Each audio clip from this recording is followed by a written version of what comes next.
Welcome back to the Gear4Music podcast. I am here today in the absolutely beautiful Montreux in Switzerland. And the reason I'm here is because of the Montreux Jazz Festival. But I'm also joined by a very amazing guest, which is Michael Wolf from Shure.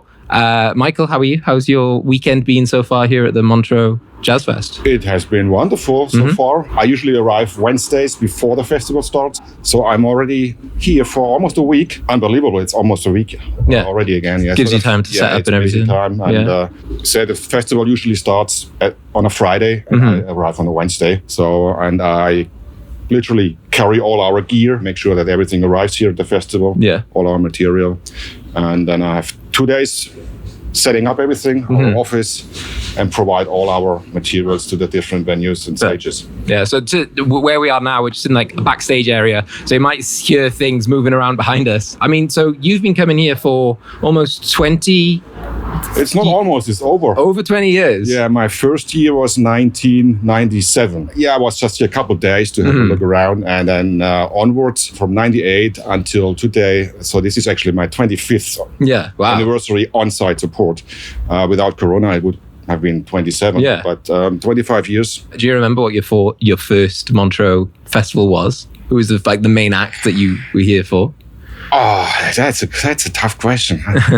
I'm not 100% sure. I think Emerson, Lake and Palmer was on this year. Might be Eric Clapton as well. Okay. But you're challenging me. Yeah. Well, the thing with Montreux is it's so steeped in history. Is it 57 years this year? Yep. Yeah, see. Oh, there's a big poster. This year is the 57th year of the Montreux Jazz Festival. And I guess it started with obviously being more of a jazz festival. And there's people like Miles Davis, Ella Fitzgerald, and all that kind of thing. So I guess you've seen, being here for 25 years, quite a lot of amazing acts and bands and stuff. Absolutely. And this would probably blow this video and our conversation. Just talking about this.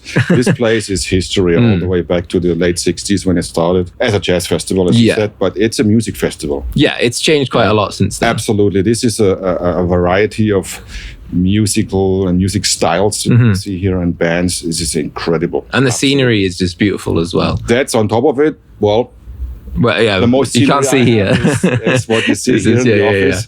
And the main acts are actually in this building. So there's two main stages, Stravinsky and the Lab.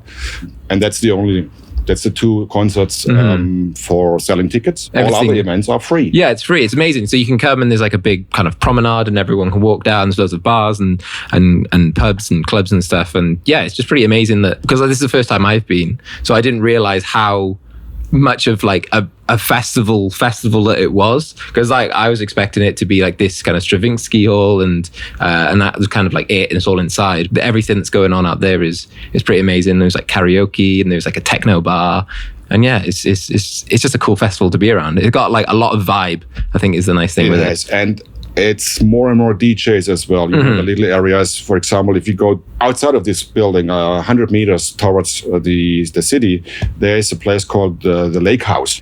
And there is a stage in the bottom, Le Memphis. They have some jazzy stuff there still. It's more like a club. And next to it, there's in the same building, there's a couple of DJ areas. It's a packed place at nighttime until 4 or 5 in the morning. And that's also what the festival is famous for, is the jam sessions. They're happening in the ground floor of the Lake House as well. It's a lot of music events happening in this whole venue here. Yeah, I think the main thing is, even though it's called Jazz Festival, it's not actually jazz. Not really. Yeah, no. But it's the history of the festival. It's the name, it's the logo. Yeah, that's what it's known for. Yeah, exactly. Yeah, it's a music festival, and just tonight we have rap and hip hop and stuff like that. We have all different kinds of music here. Like we said, you've been coming for 25 years. Can you just tell us a little bit about what you do at the festival? What is your main thing that you look after here? I am senior manager for global regional service, operating out of our EMEA headquarters in Germany, Shure EMEA headquarters in Germany. So my regular job is to look after our global service center operations. Once a year, for the last 25 years, I have the great opportunity to come here to the festival. And what I literally do is we provide material, microphones and wireless systems to the festival. We are a production partner of the festival since 1995. And ever since we provide, as I said, microphones, wireless gear. We have over 1,700 individual pieces here at the festival. 125 wireless channels, about around 900 wired microphones, 500 accessories. We provide all this gear on 10 different locations, stages, events here. And I look after all this gear, especially the wireless system. It turned out over the years that in order to maintain the operation of our wireless gear, I need to know all the frequencies. So what I do during the daytime, I literally visit all the sites. I'm in contact with all the local crew on the stages and collect frequencies throughout the afternoon, sound check, setup. They text me, they call me, they provide the frequencies and I record them during the afternoon. And then I ensure that it runs smoothly. So it turned out that I am assisting with this frequency coordination at the festival. So I'm working for Shure, but I'm not working for the festival really. I'm here with a technical partner. But I said it turned out that I'm doing the frequency coordination over the years. It just evolved. So with the frequency coordination stuff, I mean, how did you kind of get into that? Because it's such a niche thing to know quite a lot about. Did you have like a background in kind of sound like technology in the sense of like, were you a monitor engineer or a musician? I imagine if you started off playing something and then so how did that kind of come about? Naturally, I'd say. I'm a musician. I'm not a sound engineer, but I'm a musician. And I started with Shure 29 years ago. I already was a musician back then. That's how I knew, Shure, microphones, of course. And then ever since, I started in service, repairs. That's what I did most of my career, looking after products. Of course, I get familiar with all the products. In order to repair the products, you need to know how it works. Right? Of course. So that's the thing. And then when I started with Shure, we had some wireless systems, some basic microphones, wireless, and also body packs for instrument wireless. And then you grow into it year after year. You evolve with the technology. And Shure makes great products in wireless now. This is great stuff. And also the software, the wireless workbench we use. It's a great tool. Makes it a lot easier. It makes it a lot easier. And looking back at the early years here, you have your VHF systems set up. You have a portable scanner. You walk around. It was crazy sometimes to keep all these, gear running because the interference was a lot worse. The technology of the wireless systems, the filtering, the intermodulation, that was really a lot worse. Now mostly everything's digital. It makes life easier. And then there was some tough times, running around and people call out and said I have a problem here and I said, you can't really figure out where it come from. Also, a lot of people were not familiar with RF and wireless and what it does because you can't see it. You don't really know. It's not physical. And people come in and they just they buy a wireless system in the shop and then they carry it around. And then they come to a festival and they just power it up, plug it in, and all of a sudden you hear a noise from somewhere else on the loudspeaker. So where does it come from? We had all this. But now people, are very familiar with. Be careful. If you plug in and power up a wireless system, check the frequencies first. It's important. At the festival side, absolutely, because some of the stages are really close to each other. Got to make sure they're not crossing. Exactly. Where the office is right now, just above us, is the lab stage. And down there is Listomania. And I'm just in between. And I scan both stages from my office here. So you can pick up both. I pick them up. I see the frequencies. So if I see anything worrying, I'll check with them. Same with Stravinsky, the main stage. I have a direct connection to our wireless setup at the monitor area up there. So I have full control of our Accent digital system up there and our PSM 1000 system. It's all networked. So I see everything happening on these stages. So you said about all the equipment that's here. So does any of the equipment, I mean, you mentioned the Accent and PSM 1000. Is that, so that kind of stuff is a lot of it different to the Shure equipment that you can buy from places like Gear4Music? Is it more the pro end of things? So is a lot of the stages here using Accent and PSM 1000 opposed to something like SLX or GLX? Yeah, we absolutely have our top notch of equipment here. Okay, with Accent Digital, PSM 1000. That's the spearhead of our wireless. And also in the wired section, we have a range of SM, Beta, and KSM lines. So it's the top notch of the pro equipment that we have. Absolutely. We don't have lower tier or retail products actually at the festival. Not really. No. Yeah, I guess with the Accent stuff, you want to make sure that everything's going to be as high quality as it possibly can. Especially with the fact, obviously, you're managing so much of the frequencies for those systems. I guess you can't really do that so much on the SLX, and I mean you still can, but like, not to the same extent that you're doing. You can, but it's like on the main stages, the equipment we provide is of course is our top line, but you have a lot of touring productions coming in, and they carry.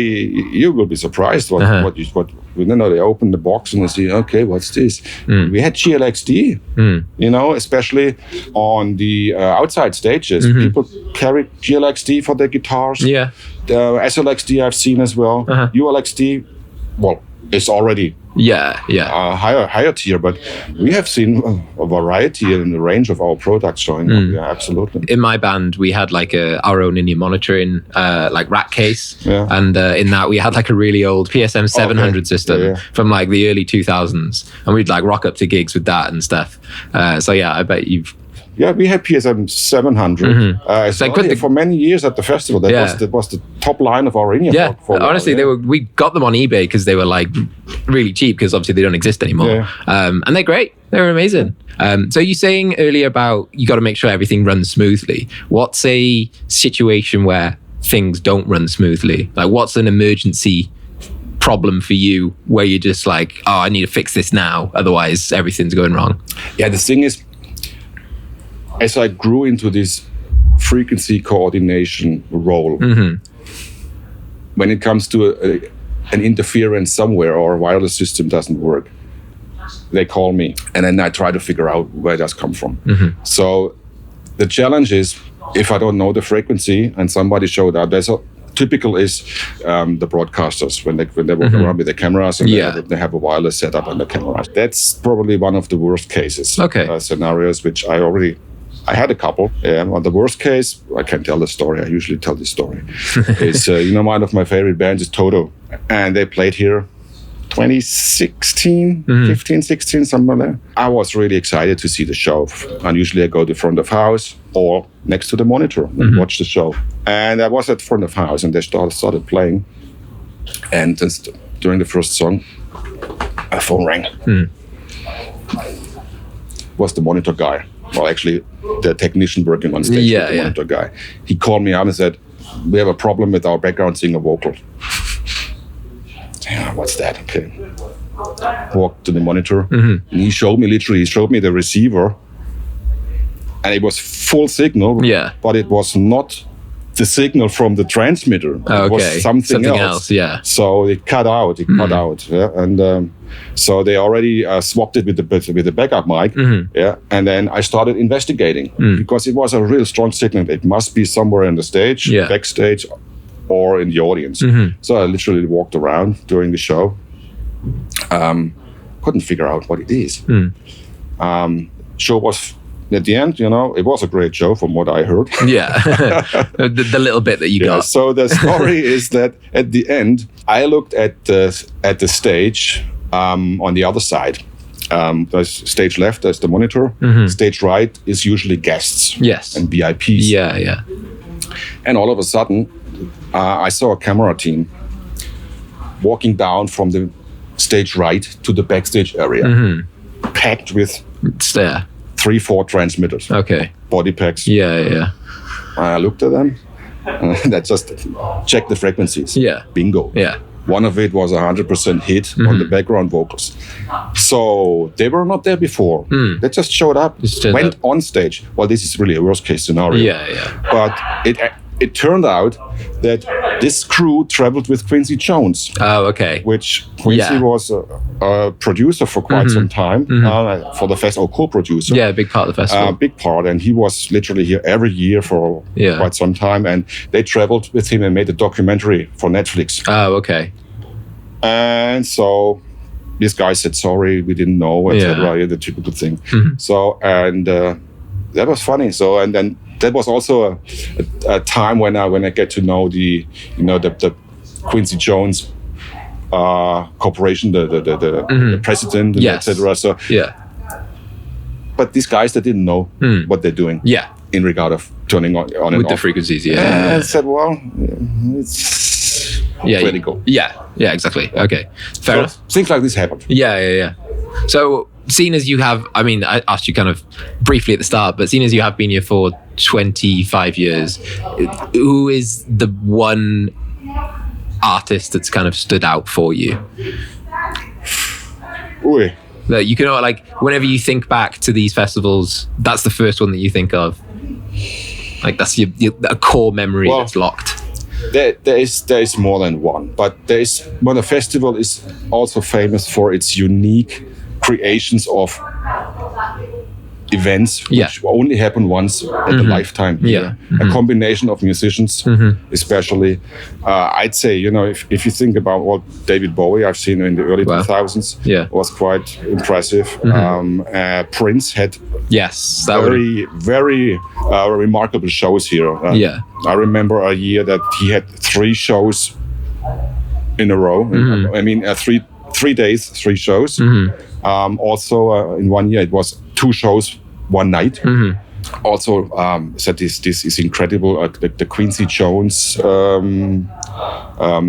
anniversary shows that or the shows they put on for Claude Knobs. All these special things where you have musicians come in at the same time and playing on the stage. And it's only happening once in a lifetime, and it's here. But it's hard to name just one. Just one. There's a lot. It's too many. Yeah. It's too many. So you mentioned obviously you're a bit of a musician yourself. You started off as being a bit of a musician. What do you play? Well, I started as a kid. I started trumpet. Played the trumpet in a typical German brass band, marching band, and then I started playing drums at the age of 13, 14. And I did that. I do it still now. Okay. Not so much anymore. But that's what I did. Playing drums for most of my music. Have you got like a band together with some friends? A couple bands. Typical cover bands. Cover bands, top 40 bands like this. Was always lots of fun. But I said I'm not doing it as much anymore. But I still consider me a musician. Yeah, of course. So obviously being at Montreux, it's such an inspirational place to be. When you go home, do you ever think like, I'm inspired more now. I want to get back to playing some more drums and doing more gigs. That's the place here where you catch up a lot of memories as well. And coming down to Montreux once a year is like feeling. It feels home almost. Okay. In a certain way. And imagine I spent 1.5 years of my life here. Usually spend 19 nights, sometimes 20 nights. You're usually here for quite a while. If you add that up, that's around about 1.5 years. I feel so homeish kind of thing. Like it's good to be back here. And especially also the crew, the house crew, the production crew, the sound crew, the audio crew. Literally, a lot of them I know for 15, 20 years as well. So it's almost like a family meeting every time. It's a coming home, and it's meet and greet, and you walk into the building and you see all these familiar faces again, and that's really great. And it makes work really, really comfortable. If you work with a great team. And if you can hang out with each other as well. Yeah, that's very important. Yeah, I mean, it's an amazing festival. Like, just being here for a day so far, I've really gotten that vibe of like, I would come here every year if I could, because yeah, it's just absolutely amazing. Yeah. But thank you so much for sitting down with me and talking about all this. I give you one more story. Yeah, go for it. I go on with one more story, because when we talk about memories and history, and you look into the history of the festival and Montreux itself. In my early years,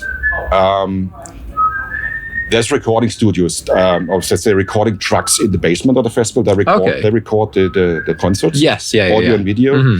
And there used to be a recording truck with the recording engineer David Richards. And David Richards was the late owner of the Mountain Studios, most famous for the last 5-6 albums for Queen, and he was the producer of Queen. Yeah. So, and he was here every year for the entire festival as the responsible recording engineer in the truck, and he invited me to his studios when it was still up. Yeah, that must have been end of the 90s. One of my first years. It was really impressive. So I got a tour through the studios, which is now a museum. Oh yeah, there's at the Queen now. Yeah. And I think he bought the studios in the early 90s after Queen owned the studio. He bought it after Freddie Mercury died. Yeah, that's from what I heard. And then he ran the studios until his passing, 2013. Yeah, that's when David passed away. And I'm really. It's great memories to know someone with a history like this guy. Yeah, that's amazing. To meet him, and he invites you to his place and shows you around. Yeah. And you get to see where Queen have recorded amazing You see songs. where history was made. Yeah, totally. Yeah. And this is just one of the examples. Yeah. And this, I really like it. I enjoy it. But it's that's the enjoyable part. Yeah. Besides being a 24/7 standby. Yeah, always on call. Literally. It's hard work, but it's also some really nice things for my memories. Yeah, that's really happening. Yeah, thank you so much for that, and thank you so much for talking to us about frequencies and Montreux and everything. So I hope the rest of your festival is really good and you don't run into any problems. But thank you to anyone listening. If you like to hit the subscribe button and like this video and leave a comment, and we'll get back to you. But yeah, thank you so much, and see you next time. Bye. Thank you too. Bye bye. Take care.